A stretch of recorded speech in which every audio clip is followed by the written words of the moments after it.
Hi, welcome to Someone Else's Movie, the podcast where an actor, writer, director, or nebulous industry figure gives a little love to a movie they didn't make. I'm Norm Wilner, senior film writer for Now Magazine, and this is the other thing I do. My guest this week is comedian and writer Dana Gould, whose body of work includes The Simpsons, Parks and Recreation, and an upcoming series called Stan Against Evil, which he's shooting for IFC right now. He also has a podcast called The Dana Gould Hour, which you should check out if you haven't already. Dana picked Dr. Strangelove, or How I Learned to Stop Worrying and Love the Bomb, Stanley Kubrick's exceptional 1964 Cold War satire. If you've never seen it, there's a long overdue special edition coming out on the Criterion Collection label on June 28th. Although if you've never seen it, why are you still listening to this? Go watch it, and then you can discover all of its glorious layers, the amazing multiple performances from Peter Sellers, the dynamic insanity of George C. Scott and Sterling Hayden and Slim Pickens, the incredible cynicism in the plotting, the amazing production design, and the way it's resonated through a subsequent half-century of American cinema. Then you can come back and listen to the episode. Oh, and we also take like 10 minutes to talk about the Star Wars franchise in the middle of it, but it came up organically. I should also point out that we recorded this episode a while back when the idea of Donald Trump clinching the Republican presidential nomination seemed like the stuff of, well, a Stanley Kubrick satire. It's still relevant, just like Dr. Strangelove. This is Someone Else's Movie. I think it's the perfect comedy, and it is the funniest comedy I've ever seen. Mm-hmm. And the comedy comes from where I love to get comedy from, which is fear and desperation. And the whole story of it is of how it got made and how it came to be is just so phenomenal. And there's not a bum frame in it, and it's a brutally funny comedy made by very serious people. Yeah, that's a really good way to put it. The thing that fascinates me the most, I think, about Strangelove is, before we even get into the movie, is the running time. It's arguably Kubrick's most economical film. Yes. And that includes stuff like Killer's Kiss, which is like 78 minutes. Yeah.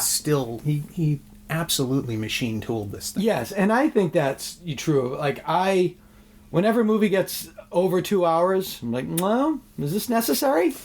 I have that approach with my stand-up. Like, there was a period a couple of years ago where, like, Dane Cook did 7 hours.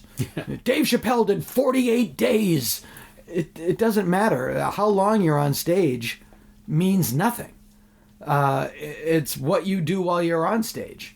I'm like that with my stand-up. I'm like that with music. I'm like that with books. It's like, shorter better, faster, funny, lean and mean is better. Cut the fat. Yeah. And it works for the pace of the film where you're racing towards, Yeah, you don't have time to stop and meander. You just plow. And that's just my attitude. I think that's, I always think that's better.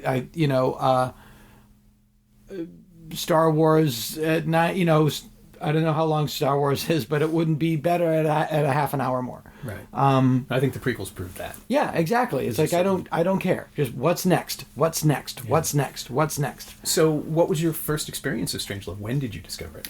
I didn't discover it till I knew the name of it, like I was aware of it, but I didn't really get into it until I was in my 20s, and then I saw it and really appreciated it. And what got me into it was I was a big fan of Peter Sellers, obviously. Sure. And the thing about Dr. Strangelove is it's the only time, in my estimation, that he's ever been blown off screen.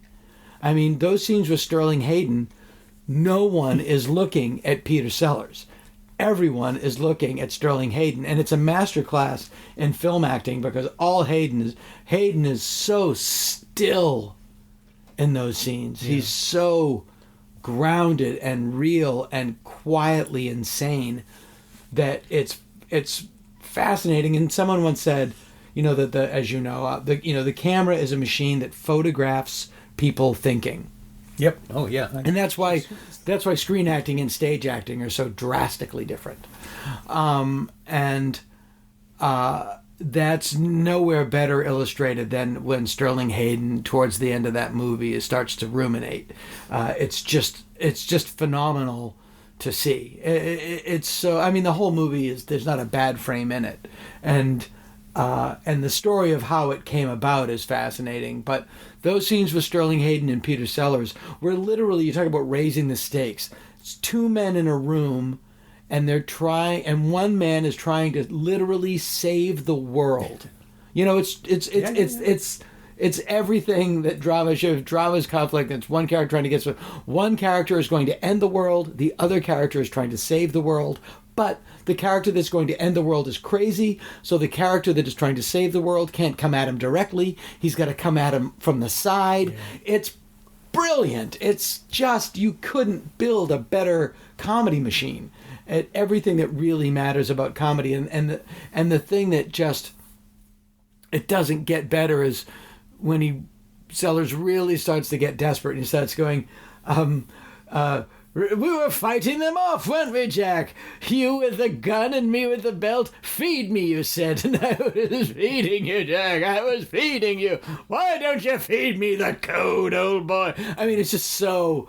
It's just they're crawling out of their skin, but they have to maintain a sense of social niceness. Yeah. Like, he can't just throttle him. Well, it's amazing. It's like a Thomas Berger novel. It's just amazing. And that wonderful conflict between the English and the American sensibilities, which Kubrick kind of milks more here than in anything else, because the stuff like Eyes Wide Shut, where he was shooting in England, but it was take place in America. Yeah, he just sort of got away from that. But I'm garbling up because there's so much that you can talk about with Strangelove. Yeah, but it is this incredible nuclear fusion of all of his tendencies as a filmmaker, including that weird satirical aspect. And I'm sure you've heard about or even read the earliest drafts of this thing. We're serious.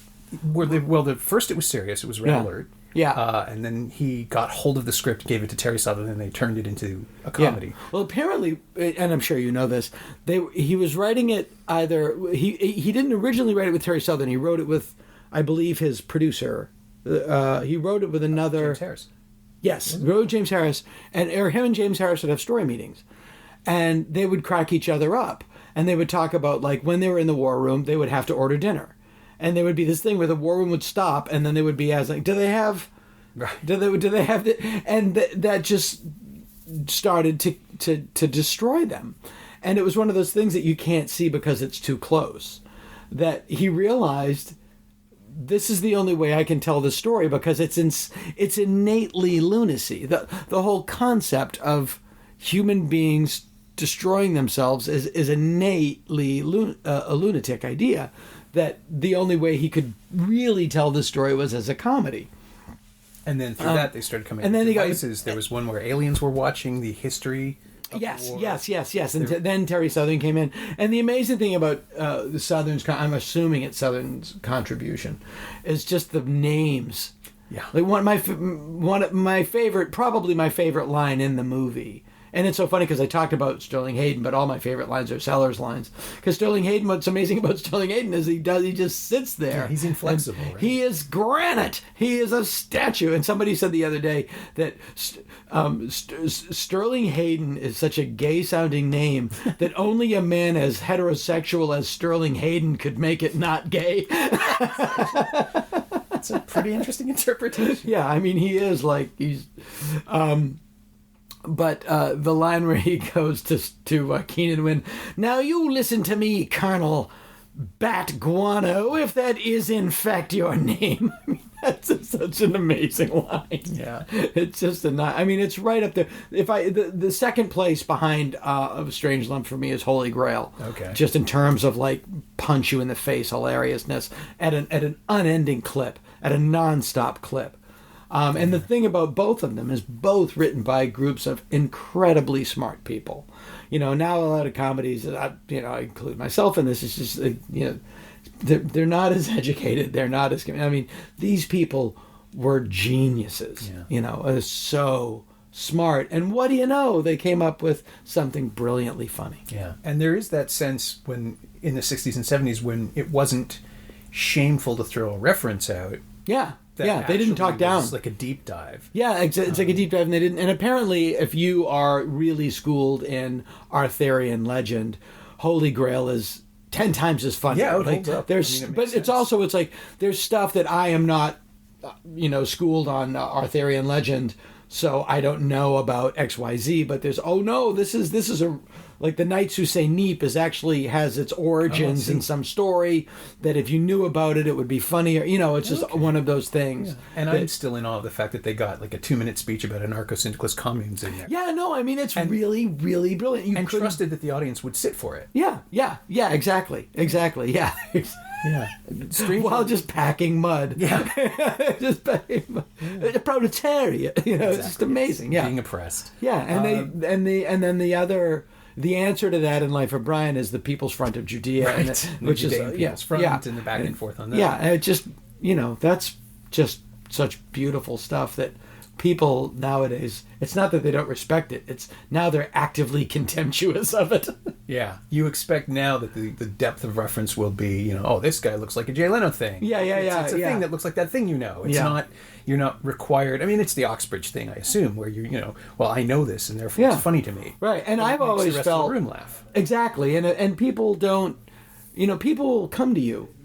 Your audience will meet you on the 50 or the 60 or the it's like you don't have to go all the way to them. Right. Yeah, you can make them meet you. And half the stuff that as a kid, I was in Monty Python as a kid, I didn't get all the references. Oh, yeah. But you know what? Some of them I got curious about and I looked it up.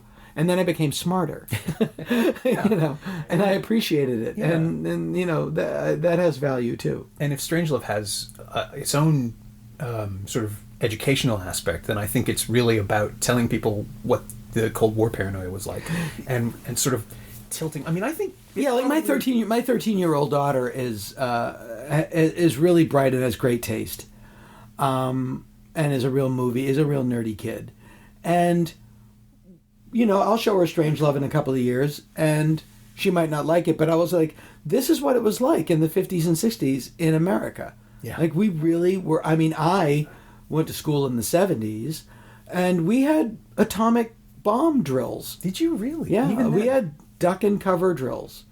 Wow. In 74 and 5. Wow. I was... maybe a little bit earlier, but yeah, no, I had them, definitely. Yeah. I definitely had them, yeah. I'm a kid of the late 70s, early 80s, and in Canada, it just wasn't a thing. I mean, Yeah. we had the paranoia, and we had the terror, and, Yeah. the year the day after played, and Testament Right. came out, and all that.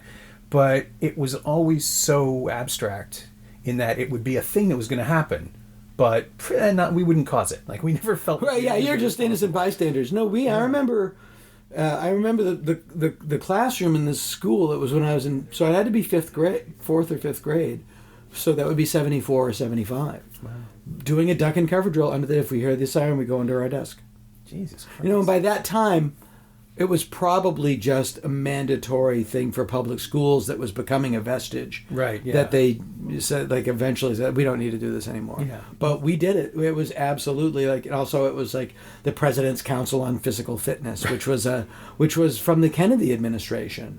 And we had to do it. President's Council on Physical Fitness, where we had to go and you had to do 10 push-ups and 10 you had to have a modicum of physical fitness. If they had that today, there would be lawsuits on the yin-yang. Yeah. How dare you make my morbidly obese child do a push-up? That's right. I'm not going to drink all this corn syrup and then do that. Yeah, You no, can't make me but do that's that. what that's exactly what it was. Yeah. People would go bananas. It's amazing to realize, though, that Strangelove would have played for audiences that didn't know how to take it, initially, right? Because it plays straight. It starts off as a fairly it plays straight, and at the time that paranoia and that nervousness was real. it was a year after the Cuban Missile Crisis. Yeah, You know? exactly. Yeah, oh yeah, no, it was really real, and I think it was one of those things where it was at the beginning of what was known in stand-up as the sick comics. Mm-hmm. It was early '60s where Lenny Bruce, Shelley Berman, Mort Saul, and these guys were known as sick comics because they wouldn't just tell jokes about their mother-in-law. Right. They're actually talking about the news. Marcel would go on stage with the newspaper. Blah, blah. I saw him do that in the 90s. It didn't work as well. No. Yeah, But it was... you have to. Well, you know If you listen what to they say. recordings and- Evolution does not favor the strongest. It favors those most adaptable to change. Sure. And in the 60s, I'm sure, I mean, I've heard the album, Saul was fantastic. He was topical, he was fast, he was prepared. And he took on Eisenhower, which people were like, how dare you? No, he was amazing. But people were talking about that, and Dr. Strangelove was very much of that time. It was very much of a piece to that time. It was, how can you joke about this? And their answer would be, how can you not joke about this? The insanity of mutually assured destruction is this thing that we are, and at that time, we're sprinting towards. I mean, we were like all about it. How can you not write? How can you not write a comic? And George C. Scott's character was based on a real guy. Mm-hmm. Buck Turgidson is not as is a shadow of Curtis LeMay. Yeah. Curtis LeMay was a real guy, and he was that goddamn crazy. No, he wanted to run for president because he could have a nuclear war that way. That was his platform. Yeah, and I think that we're not going to get our hair mussed is close to what he said. I wouldn't be surprised. Yeah. And by the way, had we lost World War II, he would have been, what's the word? Not persecuted, but charged with war crimes. Robert McNamara says it in The Fog of War. In World War II, Curtis LeMay firebombed wooden cities. Nagoya, a city made of wood. Yeah. And all of these other, and they firebombed them and killed hundreds of thousands of civilians. Yeah. Which is only triumphant because, as you say, the war was won. We won the war, so the winner writes the history. Yeah. Yeah. Had we lost, he would have been a war criminal. Yeah. Absolutely. I mean, we still haven't really reckoned with Iraq and with Afghanistan and all of that stuff. Nor will we ever. Yeah. Well, no, it's in no one's interest. Yeah. Yeah. And Iraq specifically is interesting because everyone knows it was a mistake now, but we just can't admit it. Yeah, we're recording this in 2016, 13 years after the fact. Trump just came out and said that Bush lied to people. It took that long, and it had to be somebody that insane. It had to be a Republican. Well, it's the first time a Republican said it. Sure, yeah. And it's fascinating. I mean, he's just a fascinating character because he still gets the support of Republicans. Mm-hmm. But not all of them. It's the power, I think, the appeal of the power figure, which actually brings us back to Strangelove and the idea that if you are the biggest and blusteriest guy, specifically Scott in the film, you can yell things about a mineshaft gap and be taken seriously. Well, yeah, and that is just to bang it back to Trump for one second as an analogy, because he literally does do and say anything, and there is a sort of the social contract prevents journalists from saying, you're insane. Yeah. And I think, you can't say that he's dumb. No, he's canny. He's playing the room every time, which is absolutely fascinating. What would be fascinating to see if he got elected, which would be horrifying, but if he got elected, he wouldn't do anything. Yeah. He'd be an obstructionist. Yeah, he wouldn't be able to do anything. And he doesn't believe anything that he's saying. He only believes in enhancing his own brand. And the minute he realizes that his legacy will be defined as a president by what he accomplishes, he will shift his focus to what he can accomplish. And he will become, and then and then it'll be interesting to see if his legions rebel. I don't think he's going to win. Because right now he's only appealing to a portion of a portion of a portion of the electorate. To that end, he's vastly popular, but it's like in sports. Right now he's in the division playoffs. He's not gotten to the finals yet. There's an entire half of the country that hasn't been able to weigh in on him yet. Yeah. And they're nearly universally opposed to him. There's so many people out to get, so many, you can't say in the Republican Party that George Bush was wrong. Yeah. Well, now you can, because he's finally set the precedent. But for 13 years, no one could speak against it. But the people who have Bush's back are waiting, and the minute he stumbles, the knives that are going to go into his back won't stop. Yeah. That's what I don't understand. It's like everybody keeps saying, and they said it with Ford too, there's this conviction, I think, somehow that the world will right itself, that the system will right itself. Yeah. And with Ford, we just saw he was invulnerable, because the only thing that Until he wasn't. Well, but that was his, the only thing that could destroy Rob Ford was Rob Ford. Yeah, well, that would be with Donald Trump. Or it was the same with Richard Nixon. I suppose with these people get to the point. These people with clinical narcissism get to the point where the only hurdle left is to destroy themselves because they've achieved all they want to achieve. Right. And then they can't resist the temptation. You are your own target. Yeah, so they just do it. Yeah. With Trump, I don't know. I think he's trying to destroy himself. Yeah. Now he's going to war with the Pope. That's like, where else can you go? Yeah, and I literally think he's trying to derail it because he doesn't really want to do the job. Yeah. And people are just like, no, we love it. Yeah. Well, supposedly that's why he always abandoned his presidential bids in the past, is because it's work and he doesn't want to do it. Yeah. And now something somehow tipped him over the edge and he just can't stop. Yeah, I don't know. It is, and Strangelove is a movie about 7 Trumps. Yeah, and hurtling, all of us hurtling towards destruction. And the other beautiful thing about Strangelove, and I don't have the exact numbers on that, but somebody made this point, that it is a movie about global thermonuclear war, and it's told in 7 rooms. Yeah. Yeah, they're all small situations. Yeah, you don't need to show everything. I wrote a movie and there was a supernatural element, and the producer, we need to see how the world is reacting to this. We need to go online. No, you don't. No, the minute you do that, yeah. Yeah. Because that lets us in the audience ask questions, which you should never do. Right, yeah, no, we just keep it in this, it's like Day of the Triffids, or Village of the Damned. No, it can be in the town. The town can be the world. Yeah. The town can stand in for the world. People will buy it. Yeah. Well, that's Romero's zombie rule, right? Like, it's always just one room. It's always, you end up trapped with the people you're trapped with. And unfortunately now it's such a structure that, well, humanity would betray itself. It's like, yeah, we know. Yeah. Just once, let's do something different with the zombies. It's really true. But there's nowhere to go once you've isolated yourself. Well, I don't know if you've seen it. I'm sure you have, Conquest of the Planet of the Apes. Yeah. One of my favorite movies. One of my favorite movies. Far-flung, if I remember correctly, 1997. Right? One. Was it really that early? North America, 1991. But what's amazing is, I was talking to a friend, we were talking about the movie, because it is an amazing movie, for what it accomplished. And for what it says about the way people perceived the world in the 60s when the film was, or in the 70s when the film was made, right? Because it's the natural extrapolation of the civil rights allegories. Yeah. But it's insane. It's about the Watts riots, yeah. Yeah. And what's really amazing is, if you really look at it, it's conquest of 4 blocks of the apes. The mini mall of the apes. They took over 4 city blocks. My friend was, my God, I never realized that. Yeah, they took over the mall. Yes, well, if you have the mall, I still go to that mall, by the way. I shop at that mall. It's Century City Mall. I know. Well, where can we shoot that? We want to shoot outside. We don't want to do too much. It's like, well, I mean, it was the Fox backlot. They sold it because they were out of money from Cleopatra, so they sold it to realtors, and they built that terrible mall. Yeah, and when it works, you get Fox shooting Die Hard in their own building, and it's just like gorgeous and iconic. And now every time I go to LA, it's just like, Nakatomi, it makes me happy. Yeah, Nakatomi Plaza, Ape City, forever, right? Like, it's there. It's an iconic thing forever. But then you see Conquest of the Planet of the Apes, you go, oh, there's. I'll tell you an interesting story. This is not to do with Dr. Strangelove.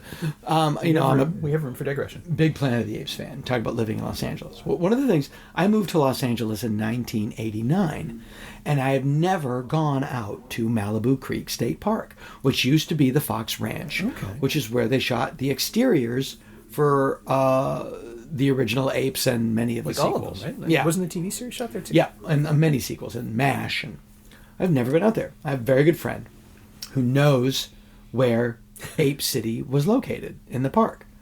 And he goes, yeah, we'll go out. So we go out, and this is maybe 4 months ago. A little bit, maybe 5 months ago. Okay. So we go out, we park, we walk into and then suddenly it's just like, oh my God, oh my God, oh my God. And then you're right there. Like, this used to have water on it. It doesn't anymore. But this is it. There's that rock, and if you look at photos of it on your phone, you're right there. And then you're standing where Ape City was, and you go, I wonder if there are any bits of it left. Yeah. It's everywhere. Really? So I walked out of there with 30 pounds of Ape City in my backpack, because it was made with this spray polyurethane concrete onto chicken wire with pencil thin rod, with rebar. Right. So you can just snap it off. Yeah. And so you're an Ape City archaeologist. It's ubiquitous. You see it everywhere you look. And so I have, piece of Ape City, man. Like, people come over, like, oh my God, that's Ape City. I go, yeah, you want something to my garage? I'll just break off, here you go, it's a chunk of Ape City. It's just, this stuff is just there. What will the archaeologists of the future think? And it was, it's been there for 50 years. It's been there for 50 years. And filmed it in the summer of 67. Yeah. And it's still there. I mean, of course it is, right? Because there was no one thought about it at the time. They just bulldozed it and hauled away the big pieces and left the rest there. Jeez. Oh, I want to go. Yeah. This is like a geocaching game. Can you find this site? Can you find Dr. Zayas' toothbrush? Yeah, no, it's really interesting. Well, I happen to know, I have a very good friend who's a political consultant, who worked for Dan Quayle. Okay. And one of the first things that Reagan wanted to see when he was elected was the war room. Sure. And they had to explain to him that room is a product of Ken Adams. Yeah. And that the actual war room looks like this. Yeah, he wanted to see, he thought, so Reagan actually believed that in the White House there was a war room similar. Yeah. And it was it's a small room in the basement of the White House with a table. Yeah. And some TV monitor. Because if you look it would be, right? Yeah, if you look at the footage of Obama and Hillary Clinton watching the raid on Osama bin Laden's hideout in Afghanistan, right. That's the war room. And it just looks like a boardroom. It's just a boardroom. Yes. Yeah. Not even a particularly big one. I can see why that would be disappointing, and at the same time, of course it would be. Yeah, of course it is. Of course it's why not would it be as glamorous? The other interesting thing about the war room that you can't see because the film is in black and white, is that it was green felt. The poker table. Because he wanted it to be a poker table. Yeah. That's just the kind of commit. And sometimes, if you go on Tumblr, if you go to fuckyeahbehindthescenes.tumblr.com, there's a lot of color shots of Kubrick directing Peter Sellers on the war room set. And they're color. And it's like, and there's one scene where Kubrick is in the wheelchair and Sellers is standing and they're just talking. It's really, really, really interesting.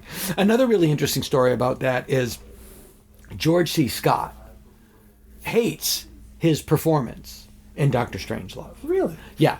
He said on the record many times, that was not my performance. That was not my performance. The Kubrick wanted a certain level of cartoonishness, and Kubrick was and George C. Scott wanted to play it straight and hard and realistic. And Kubrick could just go one a little bit bigger, all right, just one crazy one, and get, just so we have it. Yeah. And everyone was that one. And George C. Scott really didn't trust Kubrick. He really wanted his own performance. George C. Scott also played chess. And Stanley Kubrick was a chess master. And so the thing that sort of silenced George C. Scott was that they started to play chess together.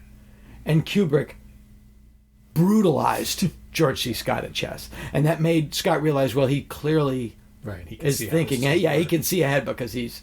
And George C. Scott was a very good chess player, or fancied himself a very good chess player. And Kubrick was just like... I find those things amazing. And to be a director and to control your actors and work with actors, because actors are by and large giant babies. Mm-hmm. That's how they are great at what they do, because their id is so locked away. They are all ego that... well, actually, no. Their ego is locked away. They're all id. I was thinking of the other use of ego. They're all id, and that makes you a brilliant actor and makes you impossible to deal with as a person. And the way directors can control and manipulate actors, I find is really right, because I can't do it. I have I just say it like this. Yeah. I directed one thing and I was like, this is not for me. I'm fascinated by the process because it, someone like Jessica Chastain, who cannot hide motivation. It burns out of her on screen. And I've met her and interviewed her a number of times, and she's fantastic. She's a person. She's a human person. And I think in her case it's because it took her like 7 or 8 years of real work to break. Right. And so she hasn't learned terrible habits. All the behaviors of this is my instrument, this is how it works. She can turn it on and off because she's a professional. And then you do get somebody like, I don't know, there's a good example. Like currently, as we speak, Shia LaBeouf is going up and down in an elevator somewhere in Oxford for the next 23 hours because that's an expression of his art. And this is someone who never had a chance at a normal life. Like, is he really doing that? Yeah. Yeah. He's webcasting it. It's, and last month or 2 months ago, he's just unmedicated. It feels Let's that just way, say doesn't it? This is someone who could be, or just needs a cult. Something. He's just some people, but it's like all of those, there is that thing like, Charlie Sheen or these, they're unmedicated and they're unsupervised, and you can't control. You can't stop somebody from killing themselves. It's terrorism. Yeah. You can't stop Charlie Sheen from doing what Charlie Sheen wants to do, or Shia LaBeouf doing what he wants to do, and you can only distract them. Yeah, and there are too many people who make money off them by encouraging that behavior. Yeah, that's what it is. I mean, you see someone whose personality is ossified into whatever it is because they've been enabled all this time. I know a lot of sitcom stars from sitcoms that were, people that shouldn't have been, it's like in America specifically, these actors and comedians, they get a sitcom and they get a vanity executive producer credit. Right. And then they're the executive producer and they have the one thing they've never had in their life: authority. Right. The power to say no. Or the power to fire people, power to say no. And you can see the measure of a person and how they handle it. I've seen people handle it with grace and aplomb. More often than not, you see people, especially the earlier in their career they get it, you can see they are monsters.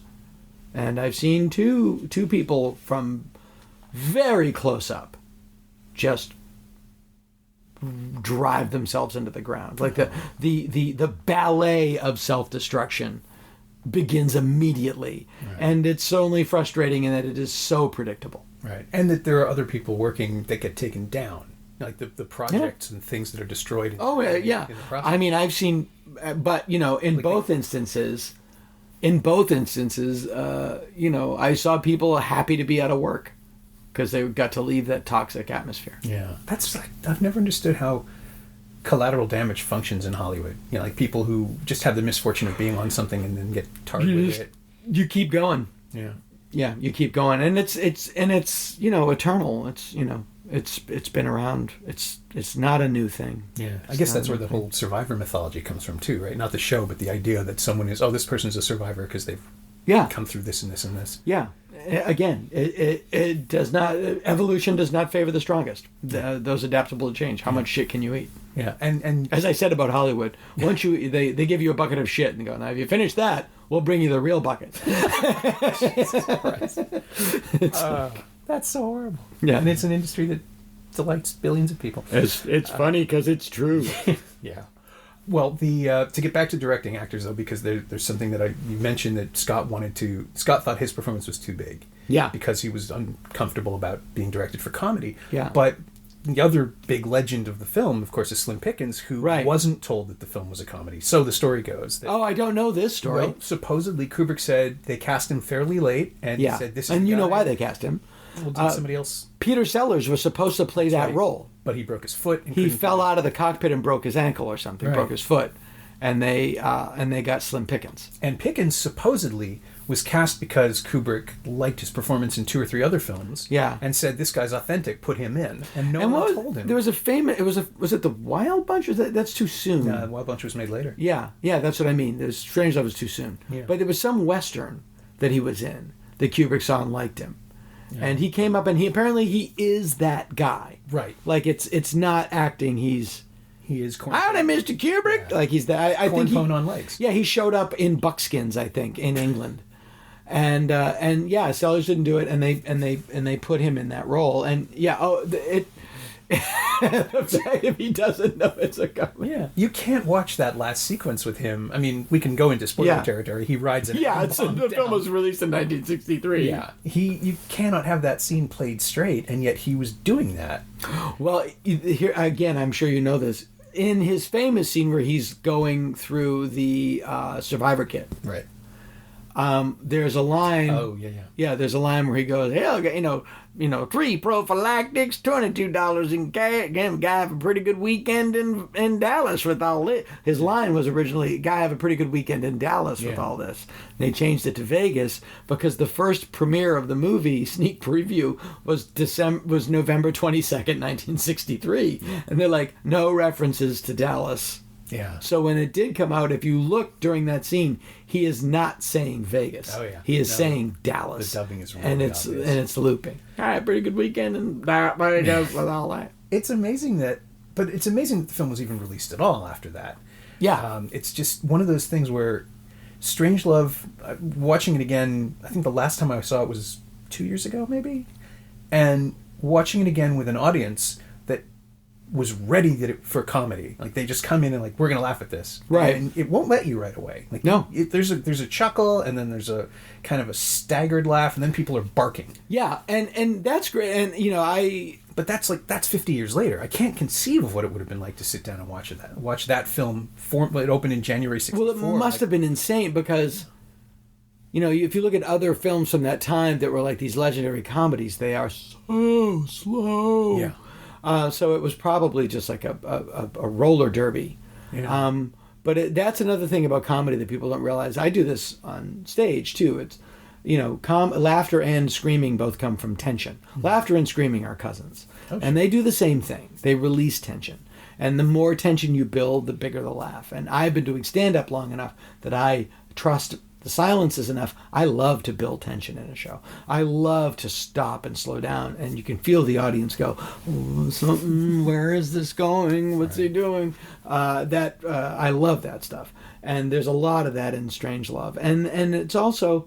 not everything needs to be brutally hilarious. And like the scenes of the attack on Burleson Air Force Base are, I think that's the name of it. I think so. Yeah. Again, are documentary style. There's nothing funny about them, but because they're played for real, that the scenes with Sterling Hayden and Peter Sellers work. Because one of the things that you need, and Kubrick understood this, and I'll give you an example, a strange example of somebody not understanding this, that when you get into this situation, that when you, let's call it horror and comedy. Sure. But in this case, it's the horror of war, but it's still horror. That for the comedy to work, the horror cannot know that it's in a comedy. Right.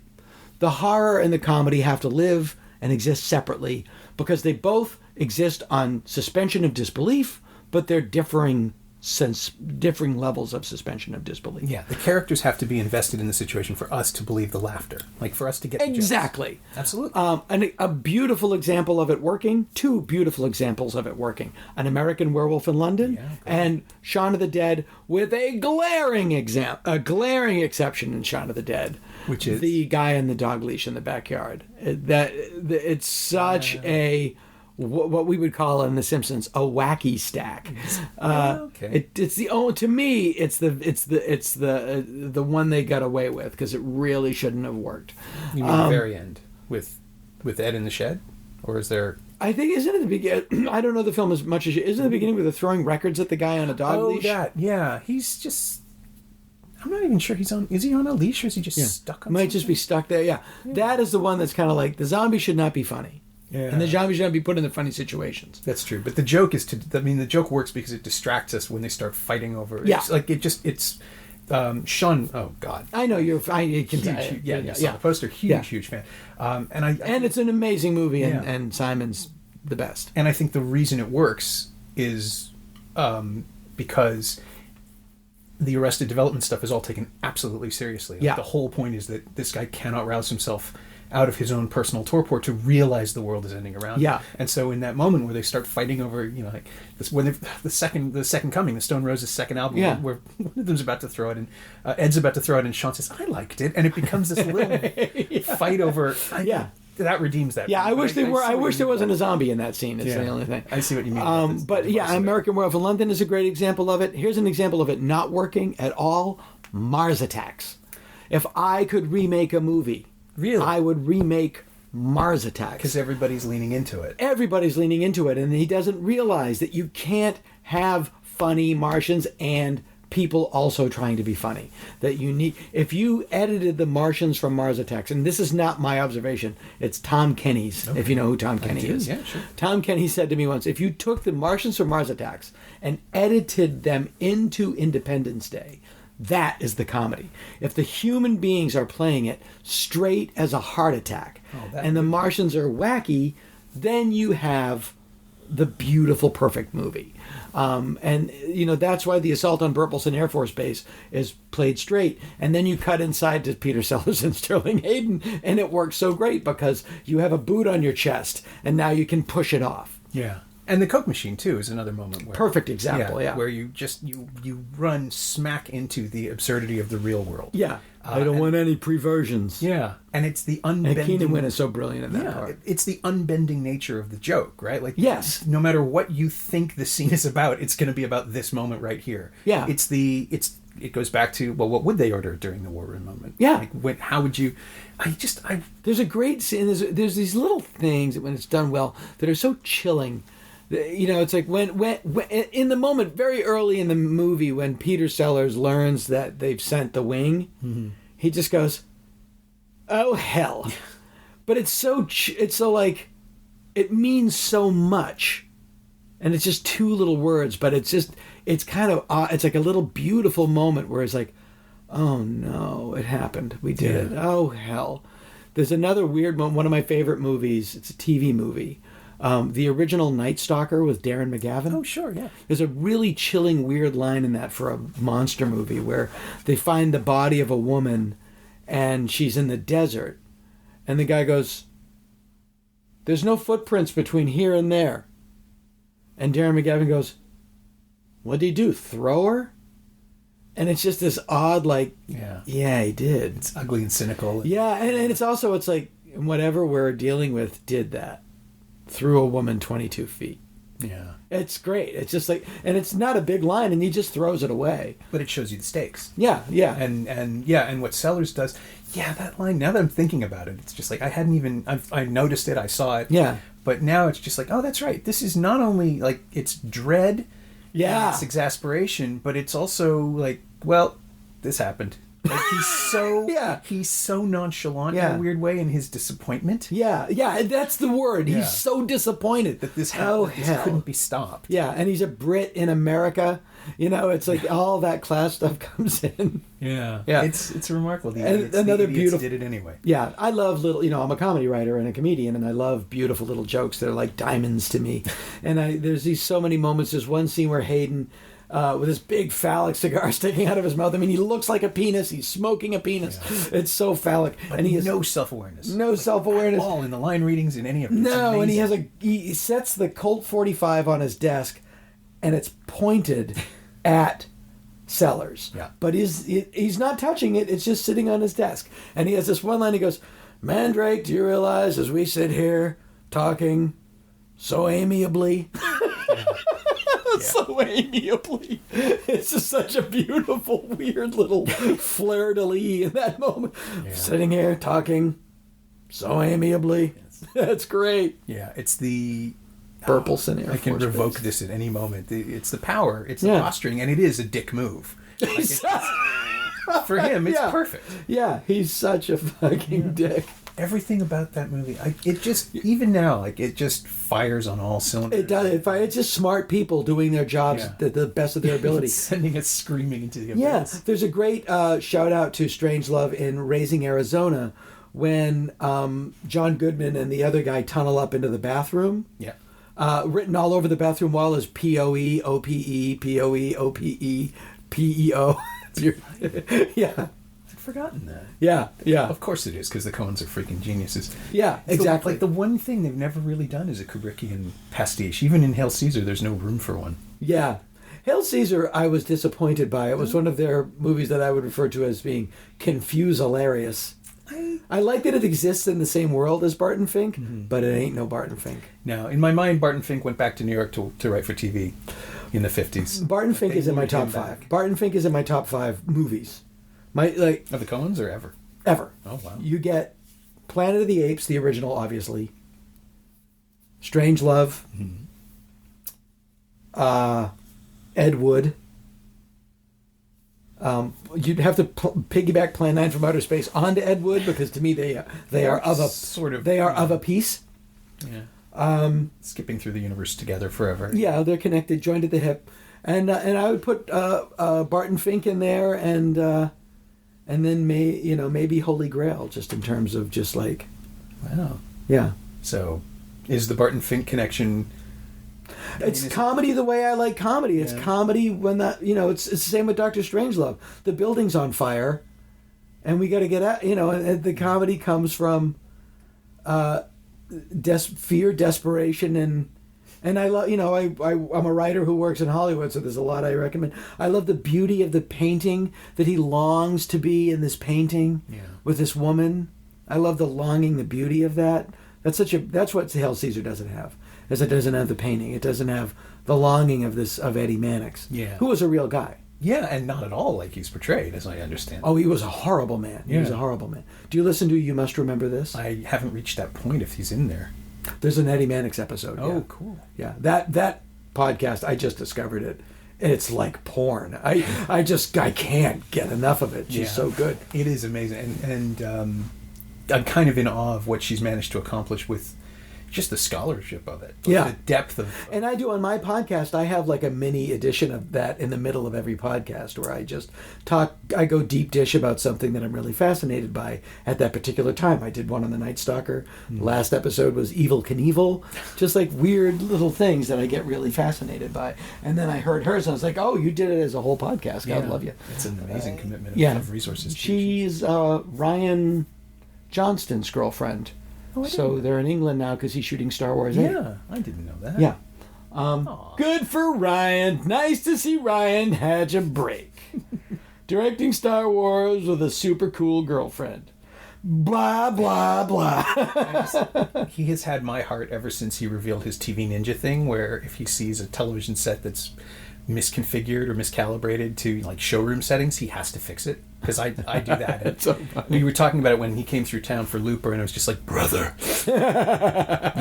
you don't know how alone I felt. Oh, that's so funny. Yeah. He must have laughed. He's really like the hard. West Coast version of me. Yeah, that's so funny. And now he's making a Star Wars movie, and I'm so happy for him to have it'll be very high hopes for it. That's shooting now. Yeah. I'll be in London in 2 weeks, and I'm just like, I probably can't convince anyone to let me on that set. Are they in London? I think Pinewood, they started shooting in Pinewood.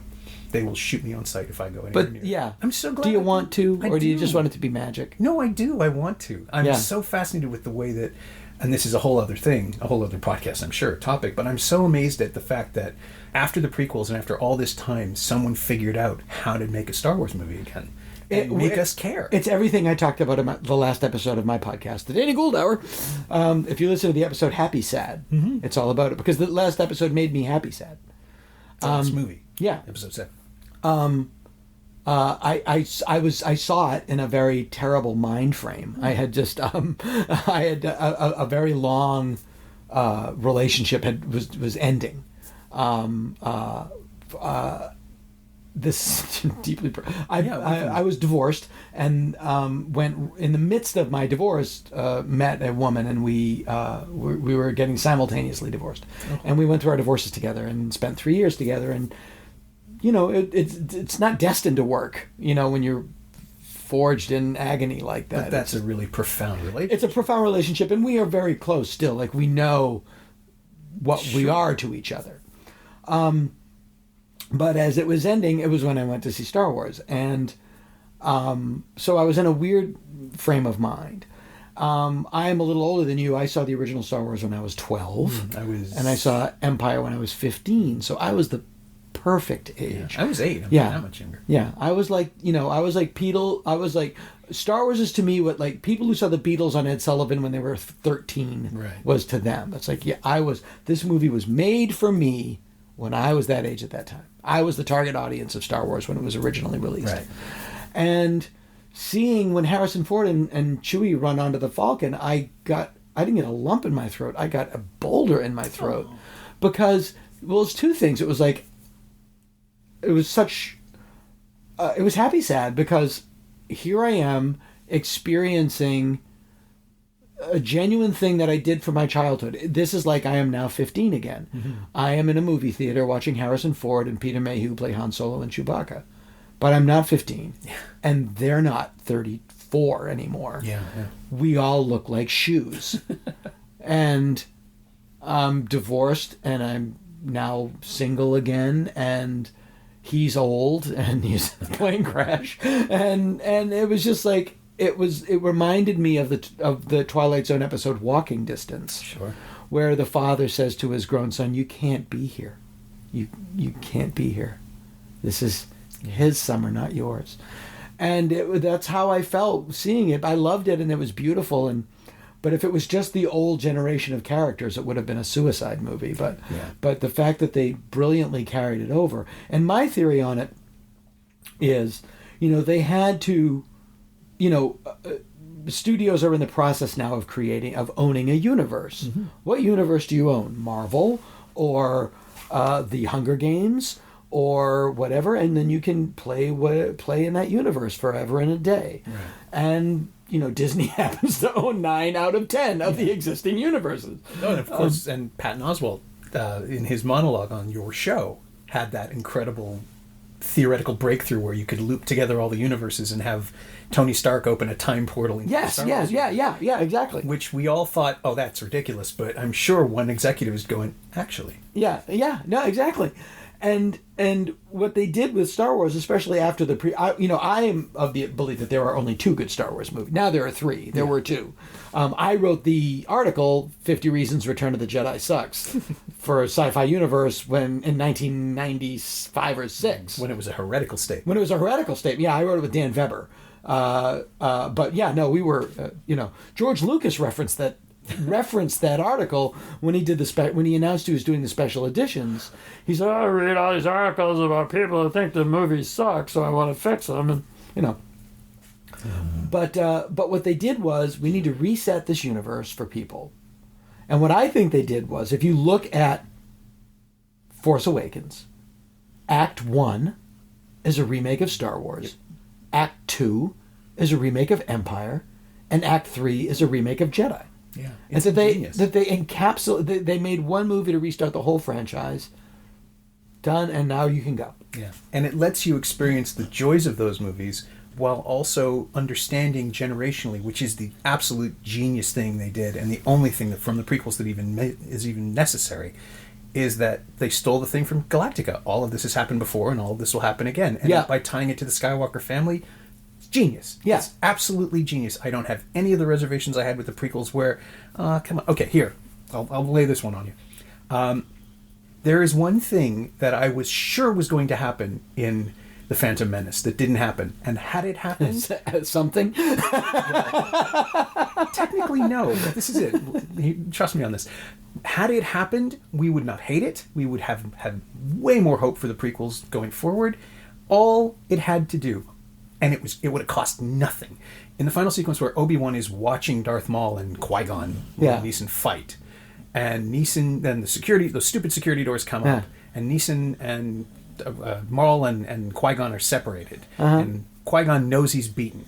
Yeah, and they just look at each other, and he meditates. The only thing that should have happened in that scene is that Neeson raises his lightsaber and waits to be killed. Yeah. Instantly. You have a continuum, you have continuity, we understand retroactively why Ben does it in 4. Mm-hmm. It would have, chills through the room, the audience would, and we were all braced for it in 1999. We were waiting for that, and it doesn't happen, and I just said, what?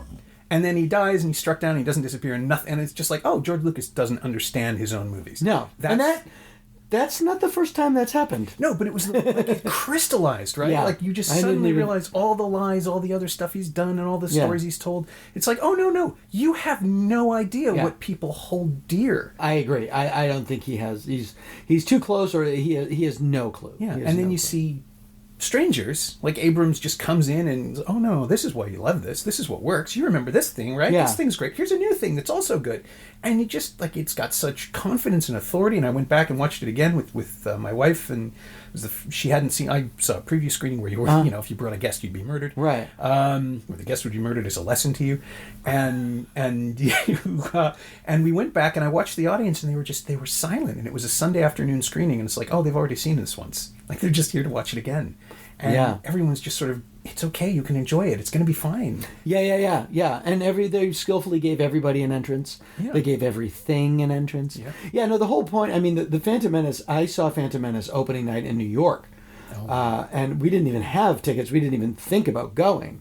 It was during the network upfronts, which is when the big networks all go to New York, and they premiere their fall schedules for the advertisers. Right. My wife was there because she was an agent, and she had shows on the air. I was there doing Conan, so we were both in New York. Our friend, this was back in what my wife and I referred to as back in the day. We weren't married yet. We didn't have kids yet. We were in New York. our best friend was the president of the WB, and he had tickets. Like, yeah, we'll go. It'll be great. And we went opening night, and everyone's in costume, and 2 minutes into it, you're like, it's horrible. Yeah. You could tell right away. Yeah, because it goes right out of it. Yeah, they're waiting. The first thing they're doing is waiting. And you can just, it was almost like, yeah, and it's just, and you can see the lightsabers just in the front, and the crowd fighting it, like the crowd not wanting to admit that it's bad. It was amazing. It was an amazing feeling. Yeah, it was really just. I had the same experience here in a Toronto screening. I guess 2 days before the actual opening. The press screening was a preview at this big 700-seat theater, and everybody was just wired out of their minds. And it's just like, it's just inert. Nothing's happened. Yeah. Why are we saying? And then again, Abrams just realizes, no, motion. Like, people are addressed doing shit. They're introduced moving through the scene. Star Wars, you talk about cut to the chase. Yeah. Star Wars, and this is, okay, now we get it. Star Wars is in the middle of a chase. Yeah, I mean, it opens after all the other stuff has happened. Yeah, and you don't need to go back a second in time. Nothing that happened before that moment matters, and no one cares. Yeah. That's the basic premise of the prequels. That's why he started where he started. Yeah, right. Nobody gives a shit. And it was never the saga of a family.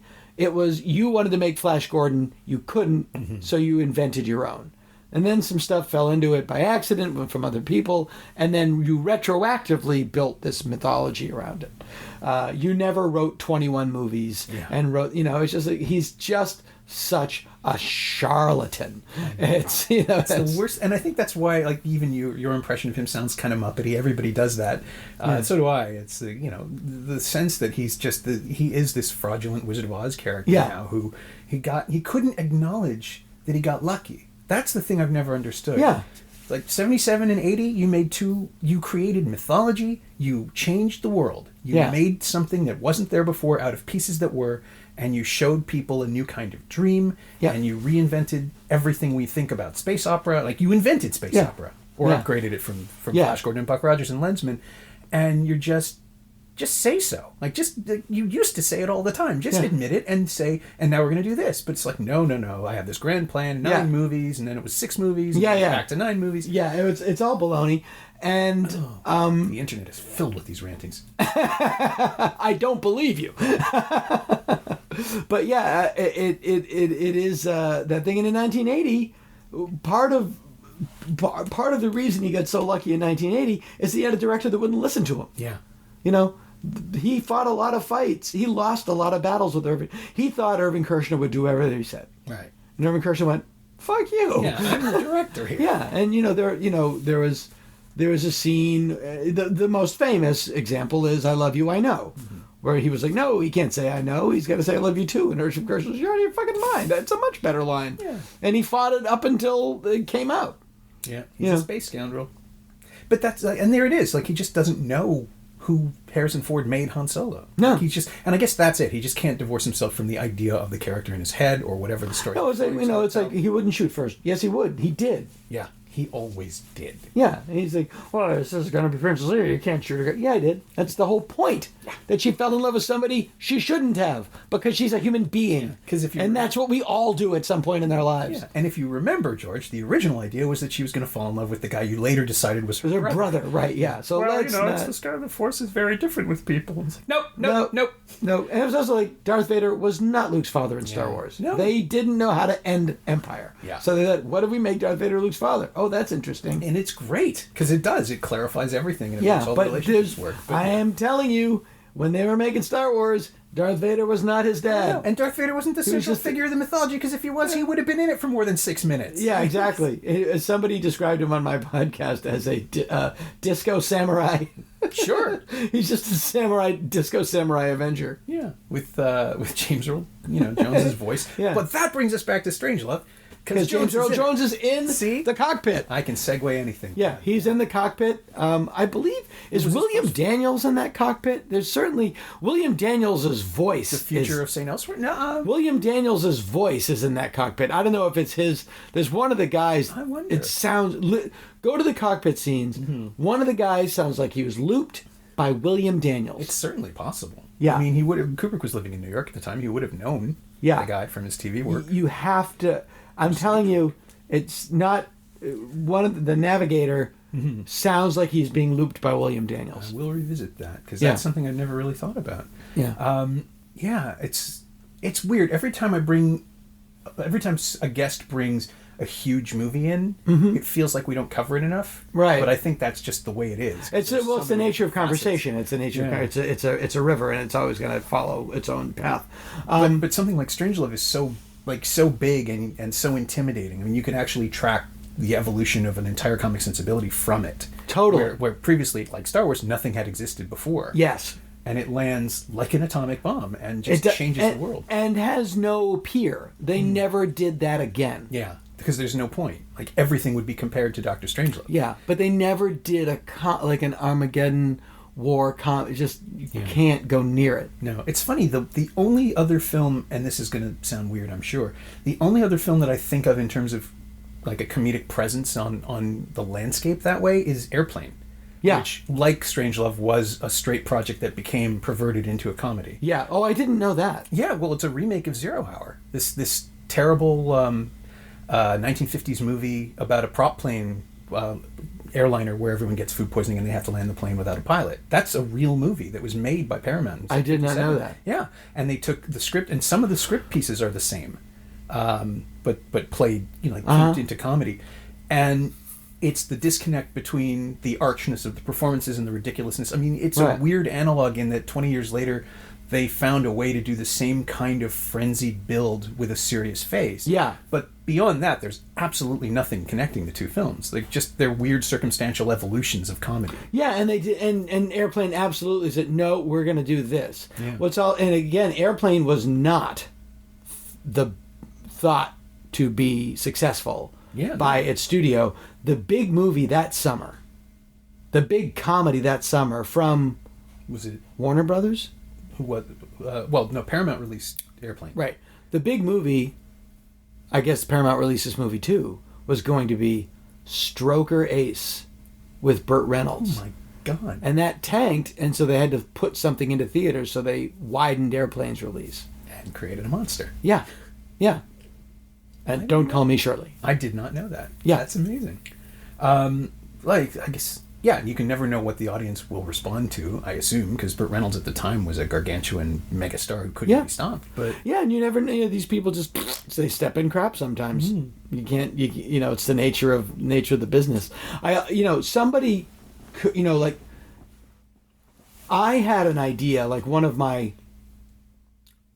how could I rip off Strangelove? Right. Would be 24 hours in the life of a big city when there's a contested mayoral election and a police shooting of a black kid. Okay.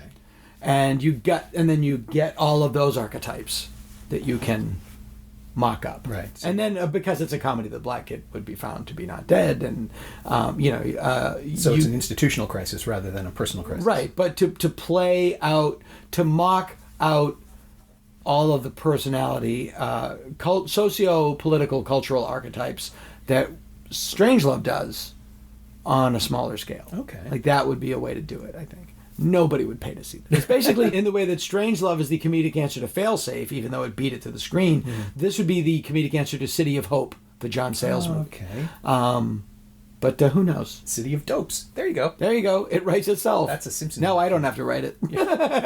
You just need one clarifying character. It's like the Philip Fowler made a movie last year called My Internship in Canada, which was pitched to him by his cinematographer, or a cinematographer friend rather, who said, "Here's an idea. I don't want to make this. I can't make this. I have to give it to you."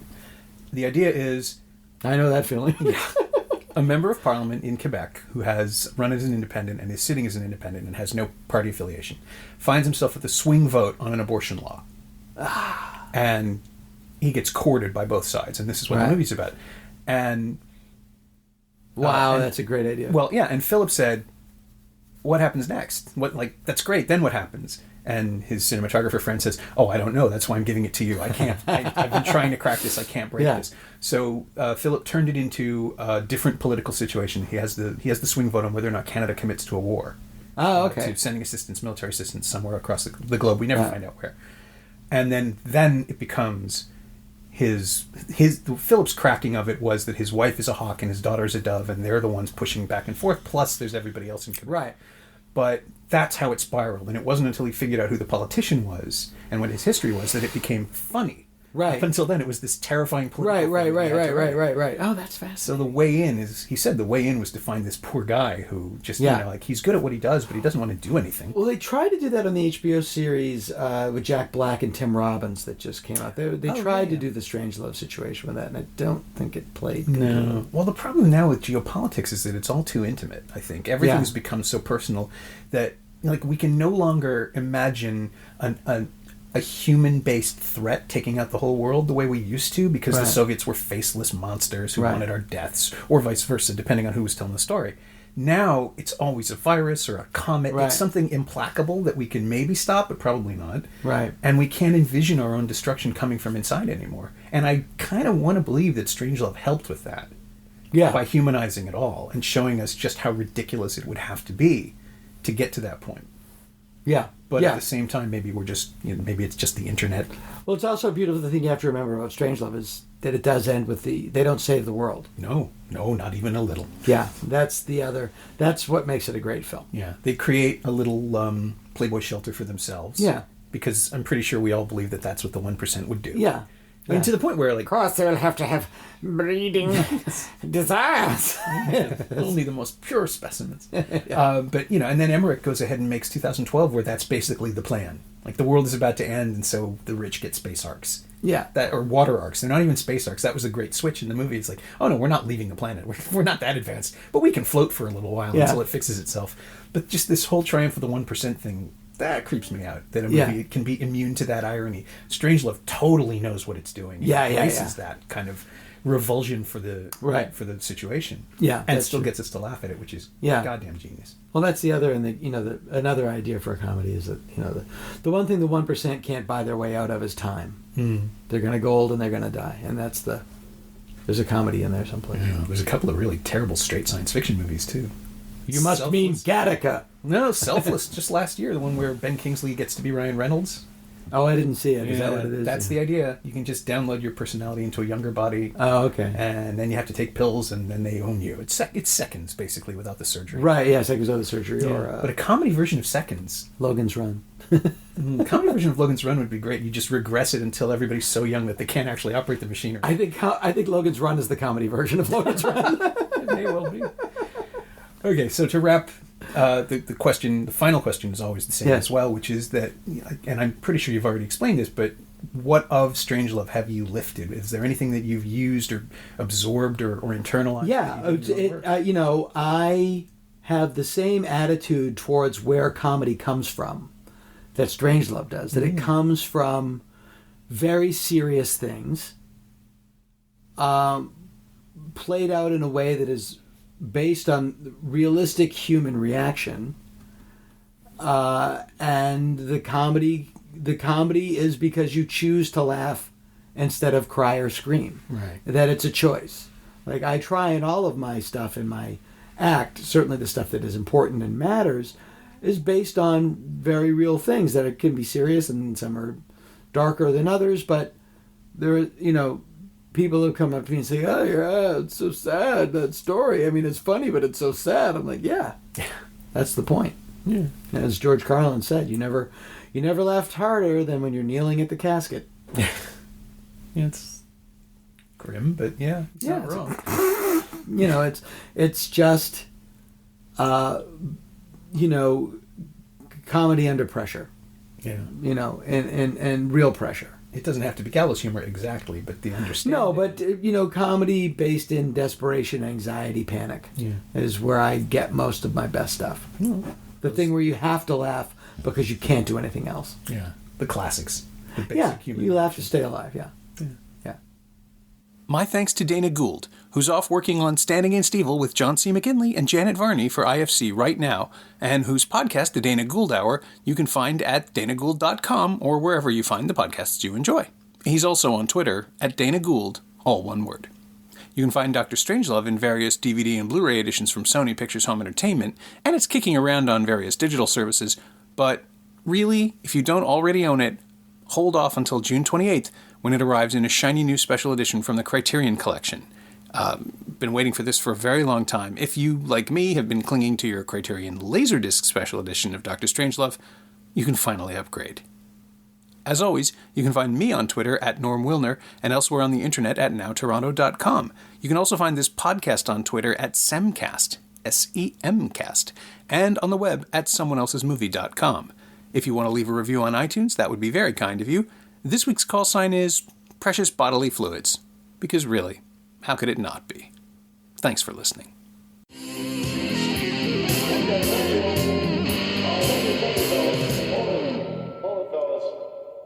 I'm afraid you're just too darn loud.